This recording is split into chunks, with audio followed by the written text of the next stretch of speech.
اسطورتنا النهارده كبيره شويه، اسطوره ال10,000 جرافت.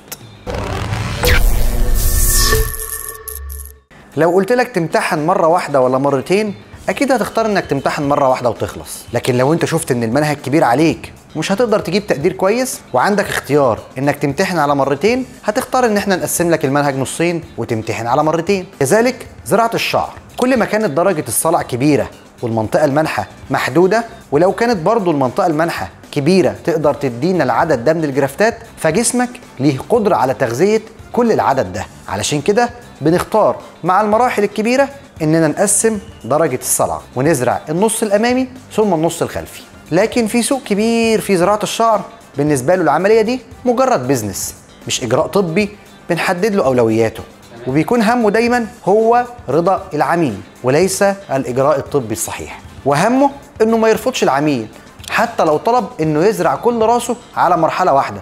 في النهايه هو بيزنس وفلوس داخلالي، لكن النتيجه في الغالب هتكون مش مرضيه للاسف. فلما يطلب منه انه يعمل له كده يقول له حاضر يلا بينا، بعد كده يدخله العمليه، يعمل اختطاف بشكل غير منظم، ياخد كل اللي يقدر ياخده حتى لو ده كان هيسبب تشوه للمنطقه المنحه. وزي ما وضحنا ان منطقه الصلع هي المكان اللي بنستهلك فيه راس المال، فهو معاه راس مال محدود، فبيوزع الجرافتات دي على المساحه كلها حتى لو اضطر انه يحط في كل سنتي كثافه اضعف بكتير من المطلوب.